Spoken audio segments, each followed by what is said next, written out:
begitu nengok beliau duduk, ini Pak Menteri ingat saya ini. Sampai beliau tinggal saya tak ngaku-ngaku. Ya, subhanallah. Kemudian Nabi tidak ada yang sunatnya, sehingga tidak ada yang memandang, udah disunat ketika lahir di dunia ini. Kemudian apa? Wa mat'ulan bi ainil hidayah. Nabi itu matanya tercelak dengan pandangan yang penuh dengan hidayah, sehingga setiap orang yang memandang Nabi Muhammad itu penuh dengan kerinduan. Kalau kita mungkin pakai celak dulu, tapi Nabi udah tercelak. Jadi begitu orang pandang Nabi itu begitu indah, tak akan pernah bosan. Kalau kita mungkin mengira Nabi yang paling ganteng itu adalah Nabi Yusuf. Bayangkan Nabi Yusuf tuh Pak, perempuan yang ngejar dia, ya kan? Siti Zulaikha ngejar Nabi Yusuf, lari Nabi Yusuf tuh, sampai ditarik ke baju tuh. Kira-kira ibu-ibu ada nggak ngejar laki-laki yang nonton ini? Dikejar lari Nabi Allah Yusuf sampai bajunya ditarik. Ya, begitu membaca ayat itu, ya Allah, andaikan bapak-bapak dikejar perempuan macam ini, macam mana Pak? Dikejar, saya yakin bapak-bapak lari bapak-bapak sampai tak ada orang berbalik arah, bapak tak ngejar. Ya, terbalik. Saking gantengnya Nabi Yusuf, Siti Zulaikha begitu malu. Dikumpulkannya wanita-wanita Mesir pada saat itu. Mereka didudukkan dengan buah-buahan, kemudian dikasih pisau. Setelah itu Nabi Allah Yusuf disuruh keluar. Di saat Nabi Yusuf keluar, wanita-wanita yang mandang apa di dalam Al-Quran, wa qatta'na aydiyahunna, tangan mereka terpotong-potong. Dalam ilmu bahasa Arab, kalau qata'a wa qata'na berarti sekali potong. Tapi di dalam Quran menggunakan tad'if, ada sabtu. Wa qatta'na. Jadi begitu mandang wajah Nabi Yusuf, terpotong-potong tangan mereka itu dengan tanpa sadar. Saking gantengnya Nabi Yusuf, ya Allah. Kalau saya waktu macam Nabi Yusuf, tak bisa bayangkan. Mungkin tiap pertemuan gue mau dimanggil bos, atau mungkin dompet bapak-bapak kalau buka semua ngasih saya. Saking indahnya.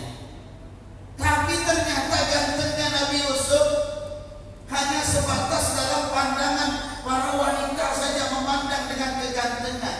Tapi Nabi Muhammad SAW, para sahabat, pernah saat itu Rasulullah menggunakan baju berwarna merah. Kemudian beliau pandang Nabi Muhammad. Saya baca dalam kitab Syama'il Muhammadiyah, itu di dalam hadis yang diriwayatkan oleh Imam At-Tirmidzi. Apa kata Imam Bukhari? Tidak saya lihat seorang perawi hadis yang meriwayatkan hadis tentang fisiknya Nabi Muhammad dan keseharian Nabi Muhammad sedalam hadis yang diriwayatkan Imam Tirmidzi. Tirmidzi boleh, Tirmidzi boleh, Tirmidzi boleh, tiga-tiganya boleh. Jadi kalau nengok orang nyebut riwayat Imam Tirmidzi boleh, riwayat Imam Tirmidzi boleh, riwayat Imam Tirmidzi boleh, tiga-tiganya boleh. Maka dilihatnya Nabi gunakan baju merah, dilihatnya bulan purnama. Setelah itu dipandangnya Rasulullah, dilihatnya bulan purnama. Apa kata sahabat? Ya Rasulullah, engkau lebih indah daripada bulan purnama. Kau lebih indah. Oleh sebab itu saya mau mencontohkan di pagi hari ini saya pakai baju merah, supaya bapak habis itu lihat cat warna putih masjid. Habis itu lihat kaget saya. Habis itu lihat, maka bapak akan berkata, sungguh semakin nampak gelap antum dalam cat yang warna putih. Ini sahabat. Maka begitu ahli Madinah nyambut Nabi bagaimana?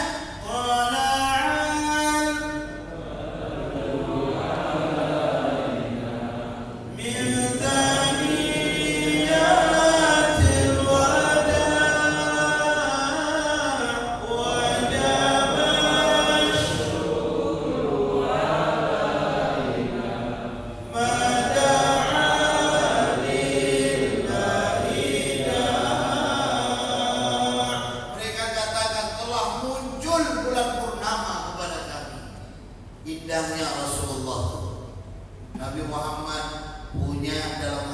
saya baca, beliau punya rambut sebahu rambutnya Rasulullah. Beliau punya uban tidak banyak, kira-kira 14-an di masa tuanya Rasulullah. Beliau punya rambut tidak terlalu keriting, ikan rambutnya Nabi. Mana rambut ikan? Ya. Tingginya Rasulullah itu tidak terlalu tinggi. Ya kira-kira kata ulama 170-an. Yuk siapa tinggi 170? Sini kan banyak nih. Pak Rahmat apa? 177. Begitu beliau berdiri samping Nabi, beliau lebih tinggi. Tapi apa kata sahabat? Di saat Nabi duduk dengan para pembesar, maka seakan-akan beliau yang lebih tinggi daripada orang-orang yang ada. Nabi punya bulu ini menembus sampai ke pusat beliau. Badan Nabi itu ideal, tak seperti saya yang camat. Ideal pada Nabi. Saya kadang suka pikirkan buat saya, sebayangkan Nabi tak bisa. Bayangkan, maka indah Rasulullah. Ya, kulit beliau tidak hitam, tidak putih, sawo matang. Sahabat tu kalau dah mandang Nabi, pulang ke rumah pasti terbayang, pengen ketemu lagi sama Nabi Muhammad. Apa kata sahabat? Ketika memandang Rasulullah, begitu pulang, setelah itu ketemu lagi, sahabat makin kurus, wajahnya makin pucat. Ditanya oleh Rasulullah, ada apa engkau wahai sahabat? Ya Rasulullah, tidaklah saya memandang wajah engkau satu kali, kecuali saya rindu untuk memandangnya 2 kali. Ketika rindu memandang 2 kali, ingin memandang ketiga kali. Jarak rumah sahabat dari Madinah itu 3 kilo, dari Masjid Nabawi 3 kilo. Tapi sahabat tidak pernah meninggalkan satu pun sholat berjamaah, saking inginnya bertemu dengan Nabi Muhammad. Saking inginnya, indahnya Rasulullah. Begitu dia badan tidak bertemu Nabi, wajah makin kurus, wajah makin pucat, badan makin kurus. Saya tanya bapak-bapak, ada tidak bapak tidak ketemu dengan guru, tidak ketemu dengan ustaz?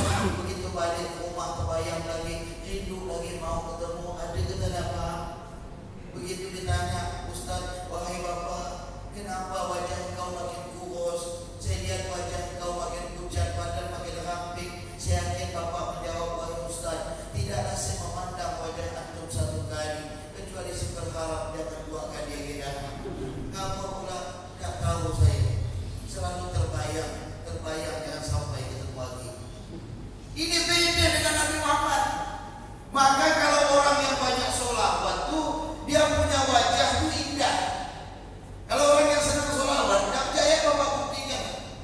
Sholawat tu pendingin. Orang-orang Arab itu di sana, kalau mereka marah, coba bapak sholawat, langsung diam. Begitu dia terakhir, Allahumma shalli ala Muhammad, diam langsung. Arab di sana gitu. Arab sana ya. Begitu dia terakhir, saya sering begitu dapat dengar Allahumma shalli ala Muhammad, diam. Shallu ala Nabi, diam. Saya heran kenapa? Mungkin di saat sholawat itu penyejuk. Mereka bayangkan, ya Allah, bagaimana sabarnya Nabi Muhammad, kenapa kami perkara ini saja tidak sabar? Itu Rasulullah. Apalagi suara yang paling indah itu siapa? Nabi Daud. Nabi Daud tuh Pak, kalau udah mengeluarkan suara, Masya Allah, burung yang lewat tuh berhenti mau dengarkan suara Nabi Daud. Ya kan? Kalau sekarang kan lain, kita yang mau dengarkan suara burung. Apa ketawa? Masih kan? Ya kan? Saya heran berapa kali saya lewat pakai mobil macet. Ya Allah, ada tahu ada rupanya. Ya Allah, orang duduk nengok pohon, nengok burung. Saya depan tetangga saya itu tempat kumpul burung. Tempat pas urusan rumah saya. Biasa sore-sore itu ada orang duduk seorang gini, burung tengok.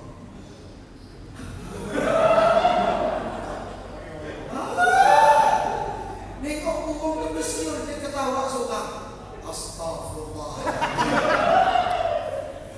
Cuma burung ya, ini Nabi Daud begitu keluarkan suara, burung berhenti. Ana wal wujud bi tal'ati khairil bayt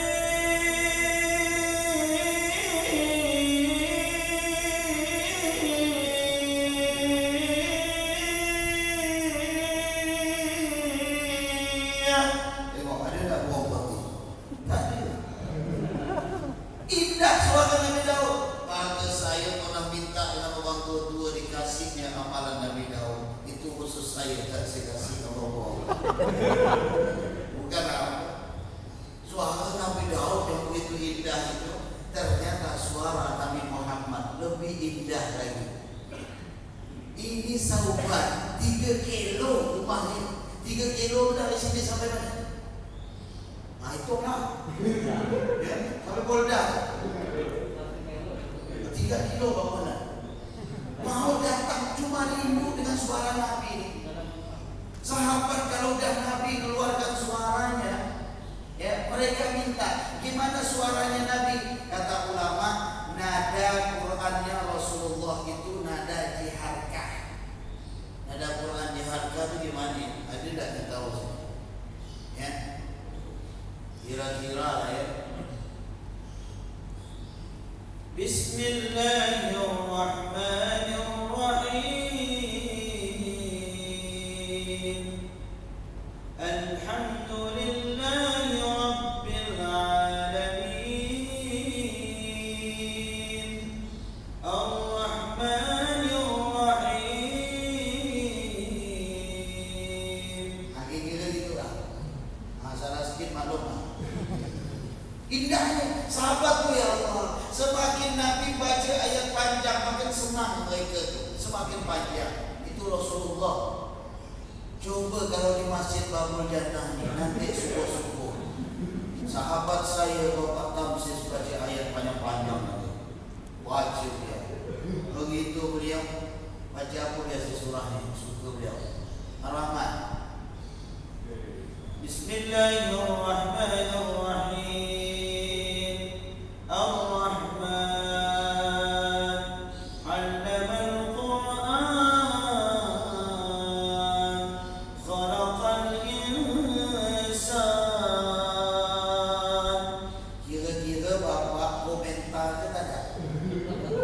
Komentar kan ada?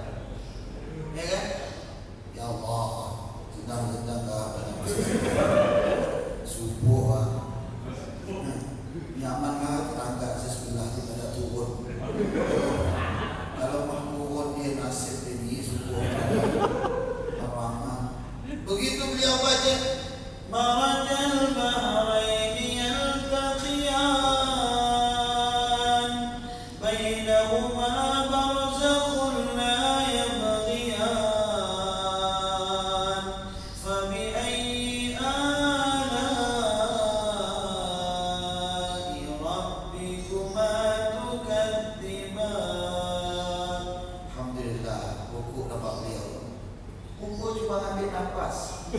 yakhruju minhumal lu'lu' wal marjan. Di belakang saya Allah. Ini solat nih. Kenapa kepanjangan? Tapi kalau Nabi Muhammad makin panjang, sahabat itu makin senang, sehingga suara Nabi itu selalu tersimpan di telinga mereka. Betapa indahnya suara Rasulullah SAW. Bayangkan lahir seorang yang begitu indah di dunia ini dari segi akhlaknya, dari segi fisiknya, dari segi perangainya, dari segi bentuk tubuhnya. Itulah Rasulullah SAW. Allah berikan. Dari kecil Nabi Muhammad itu selalu mencontohkan suatu yang baik. Kalau yang tidak baik Rasulullah tinggalkan. Ini kan manusia pilihan. Manusia pilihan. Ya Allah. Lalu apakah seorang ustaz itu dari kecilnya baik? Tidak, Pak. Banyak para ustaz itu dari kecilnya nakal. Gimana tanya? Termasuk yang ceramah nih lah. Saya itu mau masuk kampung saya balik pesantren tak berani saya, Pak. Balik pesantren saya dakwah sekitar Kumpul Raya. Udah orang kenal sama saya, baru saya mau ceramah kampung. Bukan apa, ceramah kampung ini kadang nyakit hati. Ya Allah, aku ingat tak siapa dulu tuh yang kupang dulu. Jadi ustaz waktu gitu. Ya Allah, sakit hati saya. Kampung tuh selalu itu, Pak. Ya Allah, sekarang kalau saya ceramah di kampung, nyaman dah. Karena orang dah kenal di luar, dia mulai tak berani. Begitu ceramah saya paling nyaman. Mak saya tukang kredit kampung, banyak tak bayar utang.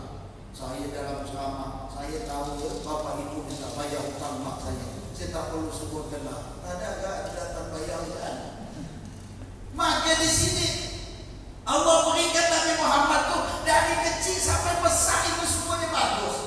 Walaupun penuh dengan ujian, lahir dengan tanpa seorang ayah. Yang biasa kita semuanya pasti merindukan seorang ayah. Kita pernah digendong oleh seorang ayah. Kita pernah dicium oleh seorang ayah. Kita mungkin pernah dijaga oleh seorang ayah. Sementara Nabi Muhammad begitu di dunia ini lahir, beliau tanpa memiliki seorang ayah. Ayah beliau telah meninggal dunia. Tapi kita lihat Rasulullah mencontohkan akhlak yang bagus. Lalu Nabi disusukan oleh budaknya Abu Lahab yang dimerdekakannya. Namanya Suwaibah Aslamiyah. Kemudian disusukan kembali oleh Halimatus Sa'diyah. Rasulullah tinggal lama bersama Halimatus Sa'diyah. Bayangkan, begitu Nabi mendekati umur 6 tahun, Siti Aminah datang mengambil Rasulullah. Ingin dibawa ke kota Madinah, ziarah makam ayahnya, sekaligus memperkenalkan keluarga ayahnya. Pergilah dengan pembantunya. Bertiga mereka pergi. Nabi Muhammad masih kecil, umur 6 tahun. Di saat dibawa di kota Madinah yang jaraknya begitu jauh, maka ibunya menyebutkan, wahai Muhammad, inilah makam ayahmu Abdullah. Rasulullah melihat makam seorang ayah, walaupun fisik yang tidak pernah terlihat, wajah yang tidak pernah terlihat, tapi rasa gembira itu sudah ada. Inilah ayah saya, walaupun agak sedih karena seorang ayah tidak bertemu. Maka setelah itu pulang. Di saat pulang tepat di Abwa, nama daerahnya Abwa, ternyata ibunya Nabi Siti Aminah pun sakit dan kemudian meninggal dunia dalam perjalanan. Ya Allah, sedihnya Nabi Muhammad. Ujian siapa yang seperti ini? Kita tidak ada apa-apanya ujian ini. Ini Rasulullah saat umur di kota Abwa, lalu Nabi pun kemudian membuat lubang. Umur anak 6 tahun membuat lubang ibunya. Di lubang akan dikubur ibunya. Ditarik oleh Rasulullah, diangkat, maka dikuburkan. Setelah itu Rasulullah hanya pulang berdua saja. Dan kemudian Nabi sempat menoleh ke arah ibunya. Ummi, ibuku. Dengan kerinduan seorang anak umur 6 tahun yang ditinggal oleh seorang ayah. Kita yang sudah tua ini aja ditinggal seorang ibu, bagaimana rasanya? Tanya ibu yang sudah meninggal dunia. Ya Allah, kita kenapa dahulu saya tidak mengurus dia, ya Allah. Ya Allah, kenapa saya begitu jarang membayangkan wajahnya, ya Allah. Ya Allah, ya, kita kadang kurang peduli dengan ibu kita. Padahal ibu itu adalah separuh dari surga. Imam Hasan Basri, beliau adalah seorang tabi'in yang wafat tahun 110 Hijriah. Imam Hasan Basri ketika meninggal ibunya menangis. Lalu orang heran, kenapa Imam Hasan Basri ini tidak henti-hentinya nangis? Kenapa tidak henti-hentinya nangis? Padahal kullu nafsin dha'iqatul maut, setiap orang yang bernyawa pasti akan mati. Lalu kenapa beliau menangis terus? Seakan-akan tidak menerima ibunya meninggal dunia. Ketika ditanya, wahai Imam, kenapa engkau menangis? Saya tidak menangis si ibu saya, tetapi saya menangis. Sesungguhnya amal saya telah lari. Sesungguhnya surga saya telah lari. Kenapa? Karena surga ada pada ibu. Saya pribadi merasakan ibu saya sudah meninggal dunia. Maka yang masih hidup, ayo, jangan kita sia-siakan. Dan jangan sampai bapak takut dengan istri, ya. Ini ada kadang suami dahulukan istri, ibunya belakang. Allah, apa kita pakai dinas macam ni pak? Harus menang. Karena kata Ustaz Dasar, polisi banyak takut ini, kata. Tapi saya tengok brimob ni tak ada apa. Kita tahu kan? Begitu nengok ini, ya Allah, punya rasa takut. Jangan pak. Kecuali istri kita tu ngajak dalam kebaikan, harus kita turuti. Pernah suatu saat saya punya jamaah, Masya Allah, di mana istrinya majelis taklim diantar sama suaminya, padahal suaminya seorang dosen, master. Gak malu dia hantar, nanti habis itu nunggu dia, udah istrinya balik hantar lagi. Orangnya kok, ya Allah, bapak ini takut sama bini nampak. Sampai saya dialog dengan beliau, saya tanya, Ustaz, ya Pak, orang kalau lihat saya kayaknya takut sama istri, Ustaz ya. Saya sebenarnya mau ngomong itu, Pak. Bapak, itulah Ustaz. Setiap orang pasti mandang itu. Saya seorang dosen, saya seorang master. Kenapa saya itu begitu turun sama istri saya? Bagaimana mungkin tidak? Di saat saya tidur dalam keadaan nyenyak di malam hari, dia bangunkan saya untuk sholat tahajud. Di saat saya terlelap dalam subuh, dia bangunkan saya suruh ke masjid.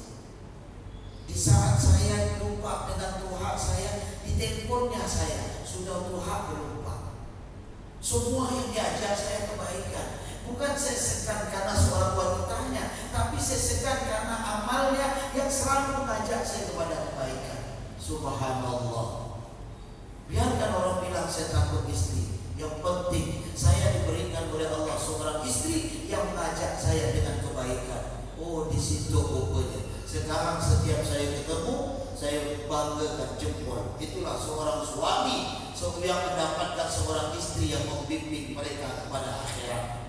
Maka terjalinlah suatu kekeluargaan sakinah, mawaddah, warahmah. Maka di situ begitulah akhlaknya Siti Aminah, ibunya Nabi. Begitulah akhlaknya Siti Khadijah kepada Rasulullah Sallallahu Alaihi Wasallam.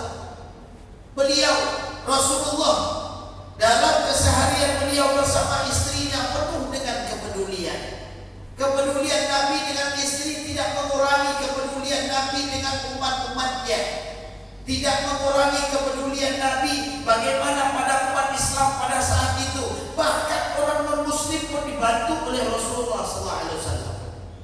Lihat bagaimana akhlaknya Rasulullah itu. Nabi sangat peduli. Bahkan pada saat peperangan Khandaq turun ayat laqad kana lakum fi Rasulillahi uswatun hasanah. Pada saat itu para sahabat itu lapar. Ternyata di saat mereka lapar, Rasulullah itu lebih lapar lagi daripada mereka. Ada batu-batuan yang menempel di perutnya Nabi untuk menahan angin daripada perut ini. Ya Allah, seorang Rasul yang penuh dengan tantangan. Kepedulian Rasulullah itu tinggi. Dilihat, Nabi tidak akan tega ketika melihat para sahabat dalam keadaan lapar. Rasulullah tidak pernah makan dalam kesendirian, selalu mencari teman seperti Nabi Allah Ibrahim alaihissalam. Selalu makan itu cari kawan. Minimal yang menempatkan itu adalah istri. Begitu makan di belakang daripada istri, cari kawan. Tidak akan bisa makan sendiri. Ustaz macam itu, saya macam ini lagi. Setiap saya makan pasti saya telepon kawan. Sampai kau Pak Haji, di mana? Udah makan belum? Belum Ustaz. Yolah kita makan. Kan Pak Haji yang bayar. Diajak makan, cari kawan tuh nikmat. Nabi Muhammad itu kalau udah makan selalu bersama sahabat. Bersama sahabat. Pernah suatu saat sahabat ramai datang 10 orang. Makanan cuma cukup untuk 10. Tiba-tiba datang lagi 10 orang, diketuk oleh Nabi. Asyarah, cukup lagi 10 orang untuk makan. Dan lama datang lagi 10. Asyarah, cukup lagi 10 untuk makan. Dan lama datang lagi 10. Asyarah, kata Nabi, cukup untuk makan. Ini bisa bapak-bapak amalkan kalau pas ada acara diberimu. Kalau kita orang yang datang 100 orang, bapak siapkan 10 orang ya. Nanti begitu lihat dia mau habis 10 datang, Asyarah, sulit itu. Begitu datang dia, Asyarah, insya Allah 2 kali Asyarah, benda malaikat. Ini beda Nabi Muhammad. Allah berikan beliau dalam suatu kelebihan. Bahkan kata ulama apa? Al-ma'u fadadunanan min asabi'ihi. Para sahabat pernah merasakan air mengalir dari jari jemarinya Rasulullah. Ini adalah mukjizat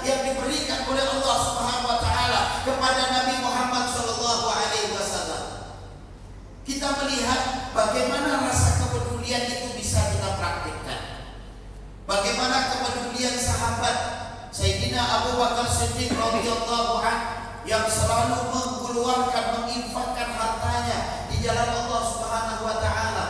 Bagaimana Sayyidina Utsman yang membeli sumur itu, kemudian semuanya minum dari sumur itu. Bagaimana Sayyidina Umar ketika beliau dalam keadaan memimpin, beliau dalam keadaan miskin, sementara rakyatnya dalam keadaan bahagia. Sayyidina Umar langsung berjalan, dilihatnya. Siapa tak kenal Pak? Sayyidina Umar. Sayyidina Umar itu sahabat yang paling keras. Iblis pun takut dengan Sayyidina Umar. Kalau udah Sayyidina Umar itu keluar, itu jin semua bertaburan. Saya pernah lihat ada rumah orang ditulis Umar Al-Faruq, Umar Al-Faruq. Tiap dinding tu. Saya nanya, ada apa nih Pak? Bapak tulis ini, Ustaz, rumah sini banyak hantu. Maka saya tulis Umar Al-Faruq. Memang apa pula Pak? Hantu kan takut dengan Sayyidina Umar. Jadi begitu dia masuk rumah tengok, jadi dia start tadi. Oh itu kau tahu belah saya. Kalau ada belah dada dia. Maka di sini diambilnya Umar. Wa kana Umar idza masya asra wa idza takallama asfa wa idza daraba auja. Dalam kitab saya baca itu. Adapun Sayyidina Umar, begitu beliau berjalan paling cepat. Kalau beliau berbicara pasti didengar. Kalau beliau memukul pasti orang itu sakit atau pingsan. Kuatnya Sayyidina Umar. Tapi ternyata hatinya Sayyidina Umar luluh dengan Al-Quran.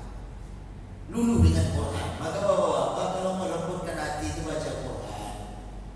Baca Quran, lembut hati. Quran ini begitu nikmat. Beda dengan bacaan-bacaan yang lain.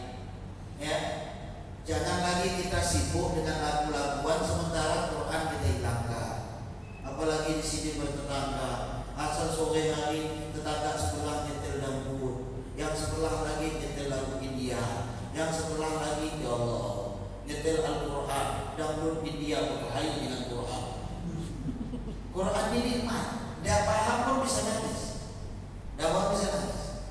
Saya pernah waktu di Mekah, saya lihat orang ini nangis. Imam tu begitu baca, nangis bapak sebelah. Ya Allah, jangan bapak ini hafal Quran kali ini. Selesai sholat saya tanya, Pak, bapak hafal Quran? Dah. Bapak udah itu tahu dah arti imam tadi baca? Dah. Bapak udah tinggal di sini berapa lama? Dah, baru sekali ini saya ke sini. Kenapa bapak menangis? Dia bilang, saya tidak tahu, air mata saya tiba-tiba jatuh mendengarkan ayat Quran. Padahal dia tidak paham. Ya. Nikmatnya Quran itu, jadi resapi. Baca Quran itu diresapi. Apa yang kita ngerti? Bismillahirrahmanirrahim.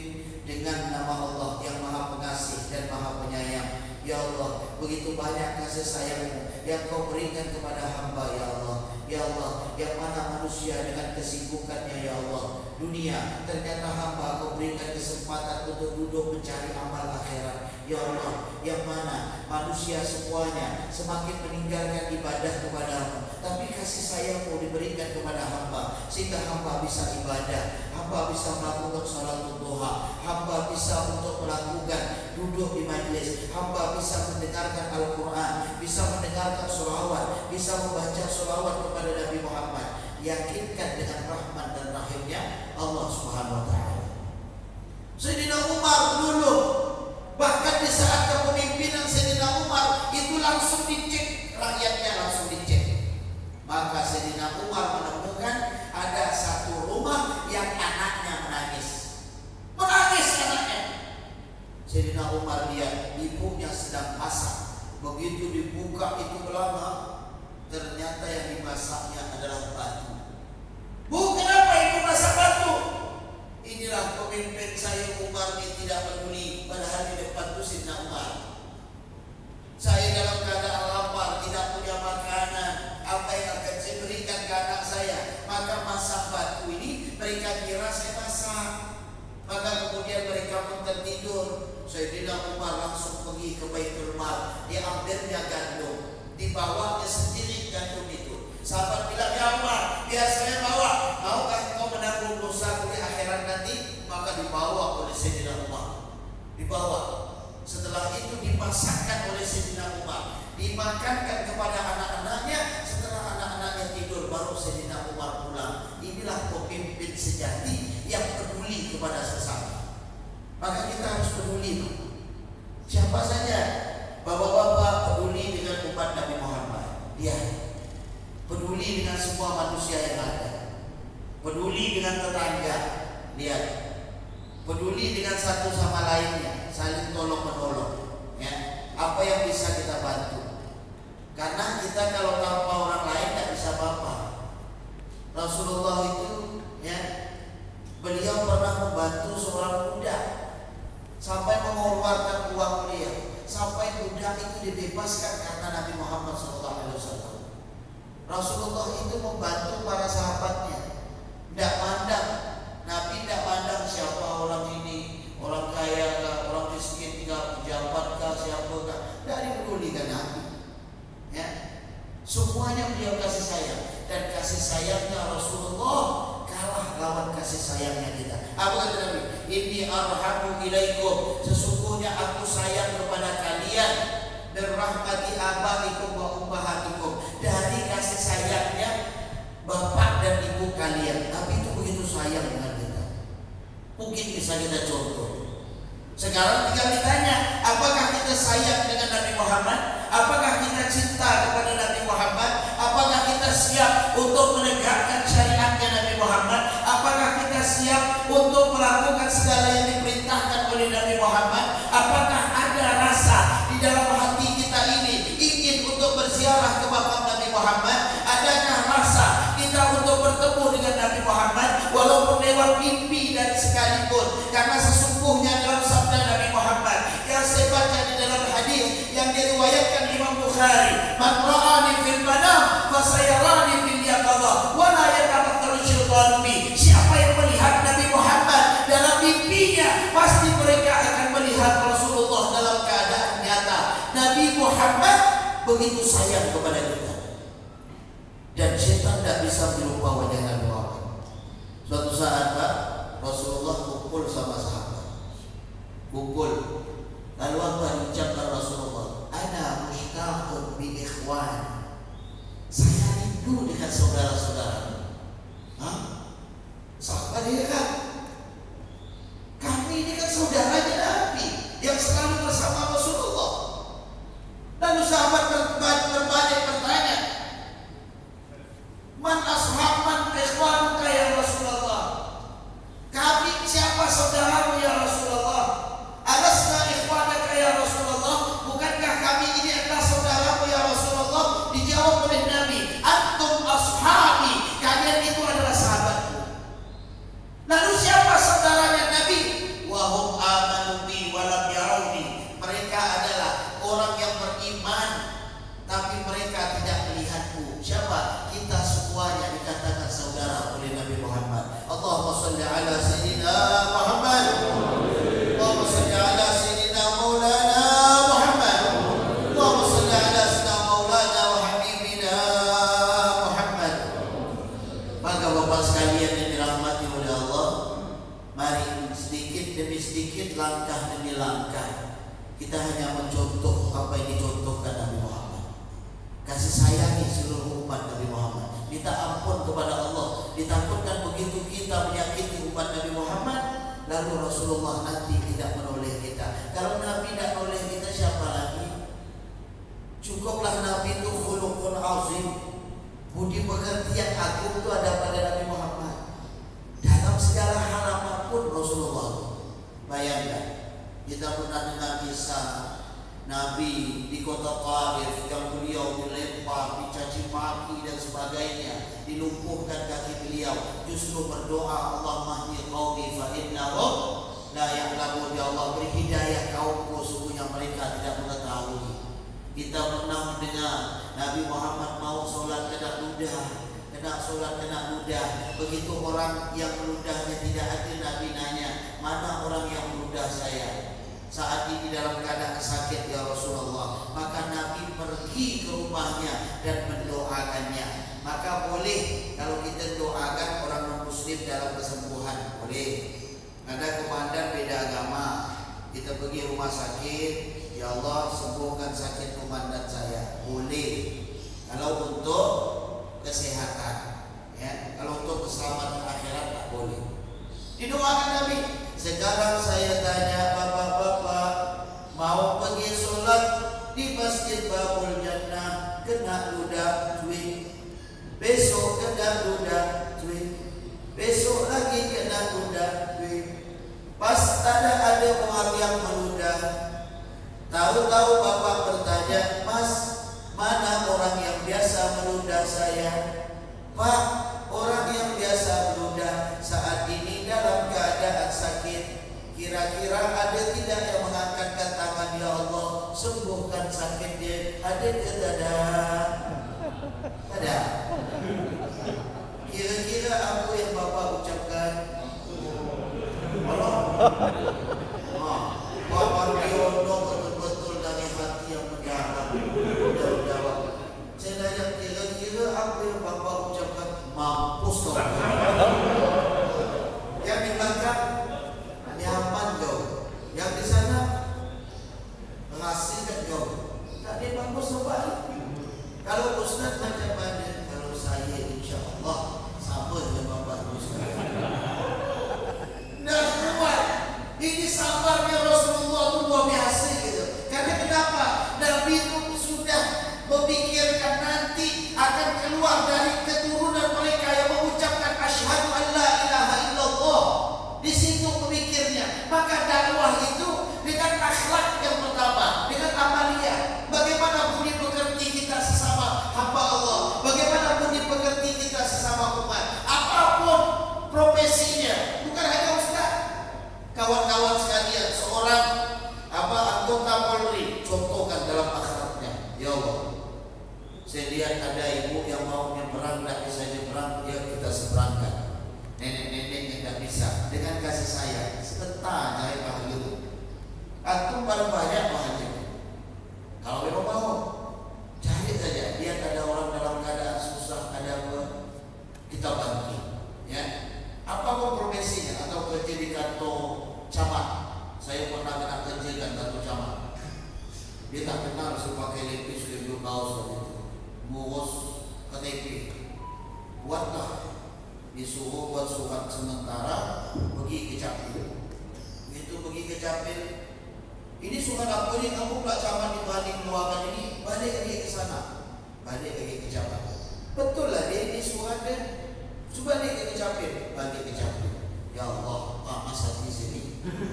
Tunggu ni pas saya ceramah nanti ni kena. Begitu saya ceramah, ada orang Capil, ada orang camat. Bapak ibu mungkin tak kenal saya yang bapak ibu terbolak balik dari camat. Bolak balik, kenapa? Mau minta duit, saya tak kasih kerana haram, dosa. Ustaz, duduk dia. Bakal KTP dah jadi. Jadi Ustaz dah jadi. Dah jadi dah. Orang lain terbolak balik, Masya Allah. Dia belum tahu nanti bolak balik di akhirat itu lebih parah daripada sekarang. Oh, saya dakwah keras, kamu baca apa duduk. Ya Allah Ustaz, mohon maaf. Kami tak tahu bantu Ustaz. Bukan sama saja ya, sama semuanya. Bagus. Kadang apa? Siapa yang menyusahkan saudaranya, nanti Allah akan susahkan. Orang yang suka menyusahkan saudara itu biasa bantu dia bayar. Itu mati. Ada orang mati. Saya mau berkali dipanggil orang, suruh mati orang. Saya baca Bismillahirrahmanirrahim. InsyaAllah malam ini atau besok pagi habis. Kalau maksudnya inna lillahi, nanti saya tenang. Berapa kali susah. Kalau orang susah meninggal tu Pak, bisa bapak baca, ambil siwak, kayu siwak, gosokkan di gigi dia. Gosokkan di gigi dia. Siwak itu untuk mempercepat. Atau baca surah Ar-Rahman sama Ar-Rahman. Atau baca laqad ja'akum rasulun min anfusikum azizun 'alaihi ma 'anittum. Bapak baca. Kalau dia sepuh-sepuhlah, kalau dia jalan-jalanlah. Tapi rata-rata jalan. Ya. Ada juga yang dalam keadaan sembuh 3 hari itu jalan. Ya, itu untuk mempercepat guru saya kasih. Saya dah coba berapa kali cepat aku jalan, insyaAllah. Jadi begitu saya minta baca, dibaca Ustaz, coba saya bacakan ayat itu dengan antum. Ini nampak orang tidak harus cepat jalan, nampak. Itu ayat dibolehkan oleh guru saya coba, Masya Allah. Ya. Maka orang begitu yang zolim itu hati-hati matinya payah. Begitu dia sakit, habis kok hati dia untuk obat tuh. Udah habis baru dia meninggal dunia. Maka bapak-bapak sekalian, kawan-kawan sekalian, ibu-ibu sekalian, bayangkari, mari jadikan hati kita itu sayang kepada seluruh hamba Allah yang ada di muka bumi ini. Saling tolong menolonglah dalam suatu perbuatan yang baik, dan itu diajarkan oleh Allah. Ta'awanu 'alal birri wat taqwa wa la ta'awanu 'alal itsmi wal 'udwan. Tolong menolonglah dalam kebaikan dan ketakwaan, jangan kita tolong menolong dalam dosa dan permusuhan. Mudah-mudahan insyaallah dengan berkah Maulid negara kita Indonesia semakin aman. Negara kita Indonesia semakin tenang. Mudah-mudahan insyaallah dijadikan baldatun thayyibah wa rabbun ghafur. Mudah-mudahan Allah Subhanahu wa taala mengabulkan dari segala hajat dan munajat kita. Mari kita angkatkan tangan, kita berdoa bermunajat minta kepada Allah Subhanahu wa taala. Mudah-mudahan di pagi hari yang cerah dan indah dalam amal kebaikan ini segala munajat kita dikabulkan oleh Allah Subhanahu wa taala. A'udzu billahi minasyaitonir rajim. Bismillahirrahmanirrahim. Alhamdulillahirabbil alamin wassalatu wassalamu ala asyrafil anbiya'i wal mursalin wa ala alihi wa sahbihi ajma'in. Allahumma shalli ala sayyidina Muhammad salatan tunjina biha jami'al ahwal wal afat wa taqdi lana biha jami'al hajat wa tutahhiruna biha min jami'is sayyi'at wa tarfa'una biha 'indaka 'ala darajat wa tuballighuna biha aqsal ghayat min jami'il khairat fil hayati wa 'alal mamat. Allahumma ya Allah, kami sadar yang berkumpul dalam tempat ini adalah hamba-Mu yang berdosa ya Allah. Cukup banyak kesalahan yang kami lakukan ya Allah, tapi kami bersyukur Engkau senantiasa memberikan langkah kami untuk kebaikan ini ya Allah. Ya Allah ya Rabbana, kami bersyukur di dalam tempat kami, di kantor kami, di tempat penginapan kami, asrama kami ini ya Allah, Kau dirikan masjid yang begitu besar ya Allah, tempat kami sujud kepada-Mu ya Allah. Ya Allah, ikatkan hati kami dengan masjid ini ya Allah, jadikan rekening kami untuk selalu sujud kepada-Mu ya Allah. Ya Rabbana, ampunkan dosa kami ya Allah, jadikan kami hamba-Mu selalu bersyukur atas setiap kenikmatan yang Kau berikan kepada kami. Ya Allah ya Rabbana, jadikan anak-anak kami orang yang saleh dan salihah. Ya Allah ya Rabbana, ya Rabbana, ampunkan dosa kami jika kami pernah memasukkan dalam mulut mereka dengan uang yang haram. Kami khilaf ya Allah, kami lalai ya Allah. Kenapa kami ayah yang dibanggakan mereka begitu teganya melakukan hal ini ya Allah. Kami sadar ya Allah, sesungguhnya tidak ada keberkahan dibalik hal itu ya Allah. Ya Allah ya Rabbana, ya Rabbana, bukankah anak-anak kami adalah harta yang paling berharga bagi kami ya Allah. Mereka yang akan memandikan jenazah kami ya Allah, mereka yang akan mengkafani kami ya Allah, mereka yang akan sholat jenazah untuk kami ya Allah, mereka ya Allah yang akan selalu mendoakan kami jika kami berada dalam kubur ya Allah. Ya Allah ya Rabbana, cukup memberikan pelajaran kepada kami ya Allah. Berapa banyak anggota Polri yang masih muda telah meninggal dunia ya Allah. Kami pun tidak tahu kapankah waktu kami ya Allah. Kami semuanya pasti akan merasakan kematian ya Allah. Maka matikan kami dalam keadaan husnul khatimah wa na'udzubika min su'il khatimah. Allahumma ya Allah, ya Allah, Kau telah berikan kami di dunia ini seorang lelaki ya Allah, lelaki yang begitu hebat, yang tahan dengan terimnya panas matahari demi kami ya Allah, seorang lelaki yang tidak pernah tidur nyenyak demi memikirkan kami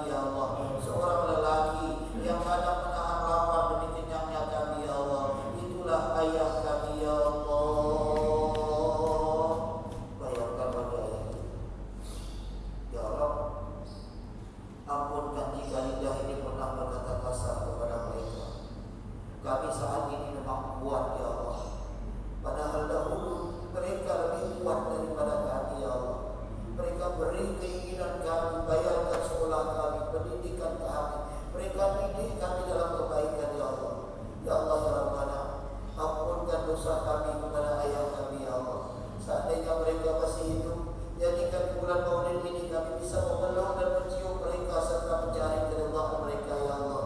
Seandainya mereka sudah meninggal dunia, dengan doa kami ini rahmati kubur mereka ya Allah. Jadikan kuburnya taman daripada taman surga. Allahumma ya Allah. Ya Allah, Kau telah berikan kami seorang wanita ya Allah. Wanita yang begitu kuat, wanita yang tidak pernah merasa lelah demi kami ya Allah. Seorang wanita yang tidak tidur nyenyak ketika kami sakit ya Allah. Seorang wanita yang ketika makanan akan masuk ke dalam mulutnya, kami berteriak, "Ma, kami lapar, Ma," maka dilepaskan makanan itu ya Allah. Mereka berkata, "Makanlah nak, sesungguhnya ibu sudah kenyang nak." Ya Allah, mereka tahan keinginan perut mereka demi kami ya Allah.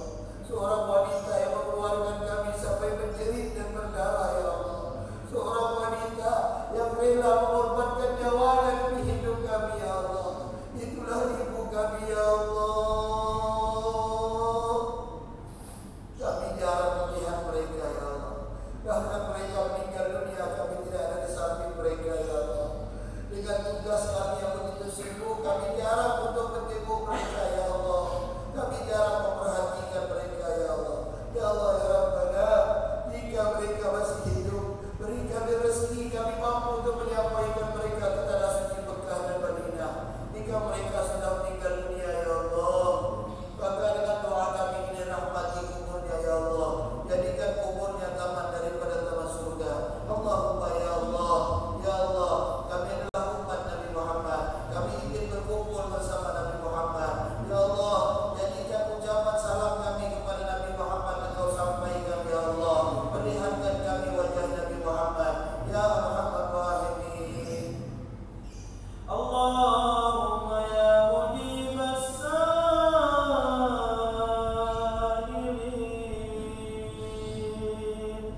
wa ya qamilat ta'ibin wa ya rahimat du'afa wal fuqara wal yatama wal masakin.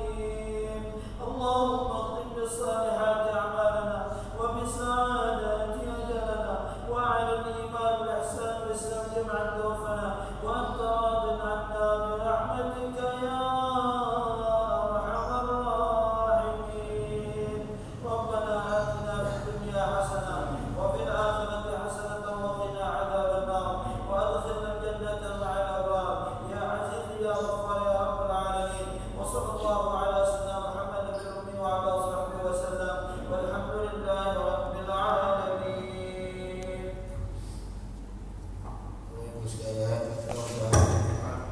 mohon maaf atas segala kekurangan. Mungkin lidah saya menyinggung atau Bapak Ibu sekalian, mohon maaf yang sebesar-besarnya. Subhanakallahumma wa bihamdika